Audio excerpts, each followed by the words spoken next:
63 questions for the panel. Mr. Parker, getting back to, I don't know if you've seen the document, so if you can't take it too far, then don't, but it had to do with the DOD's, Department of Defense statement. Have you all looked at A4A, what requirements are necessary to ensure that a new ATO provider provides continuous services and support to the Department of Defense? Have you looked at that particular question? I'm not certain, sir, but okay. But I know the answer to the question will be absolutely. Yeah, well, perhaps you can help us out through A4A how you'd approach that. We will do that. Yeah, and Mr. Fuller in the MAC, did you have a chance to look at that? We have not. All right. Well, so I've placed it into the record. It's a bullet point paper from the DOD, and it talks about some of their outstanding issues.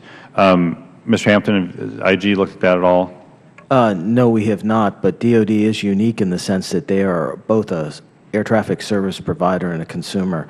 And I think in any change, the DOD and security concerns would have to be factored into any change. Right, good.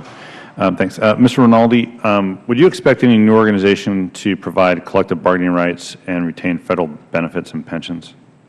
Say that again, sir?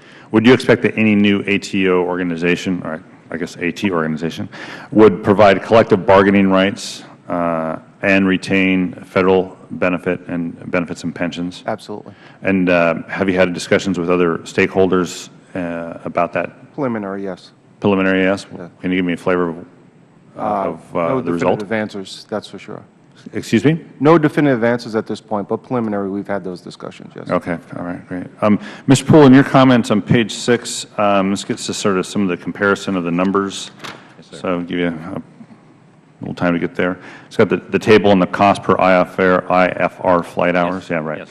So it certainly shows the U.S. is of the three that have reported, the U.S. is a higher number, no doubt.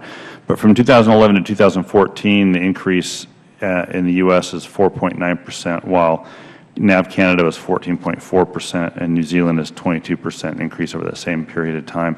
Did you look at, rather than the absolute numbers, why there's a much lower rate of increase in the U.S. versus the other two? I have not looked at that, but I think, based on your 30 years of experience, would you have some idea about why that would, in those last 4 data points, why it would be so much less for the U.S.? The data are cost per IFR flight hour. So if flight hours have not been increasing that much, but if cost due to investment in new technologies and things, which both New Zealand and Canada have been doing pretty extensively, that may account for it. That's only a hypothesis, because I have not looked in detail why that change. Yeah, that's fine. Maybe you can get back to us, so give us a better idea of if there's anything different or new happening in the last several years, or is this an anomaly? That would be helpful for, at least for me, to figure out. Mr. Grizzle, we want to make sure that airports around the country, certainly we have the resources to do infrastructure, right, build the projects. One version of the BRT's, Business Roundtable's term sheet called for eliminating AIP grants for large, medium, small hub airports and allowing them to collect a higher passenger facility charge instead.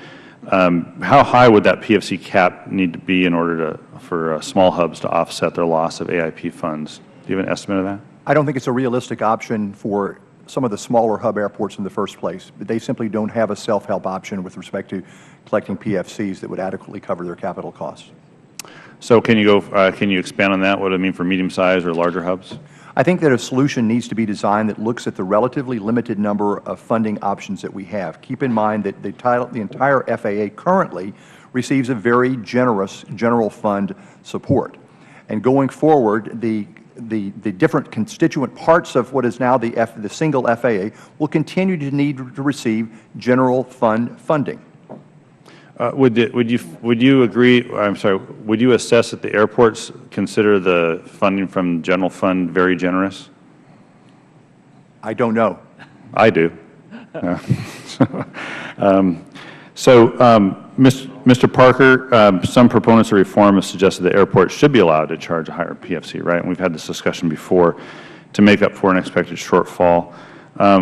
How do the airlines approach, not necessarily the PFC side, I don't want to really get in that debate, but in terms of the reorganization and how airport construction would be funded, how that would be approached under a different system? given the organizational changes an ATO would bring. Have you thought through that side of things? Well, nothing that here that we're talking about, I think, would change the funding of airports. The funding of airports would continue to take place through, bond financing and landing fees, and the same structure that's done today. Yeah. We're just talking about how the funding for the ATO itself, for the itself. So anyway, I don't believe that there would be any expected change to how airports are funded. Yeah. Okay. All right. Thank you all very much, and I yield back.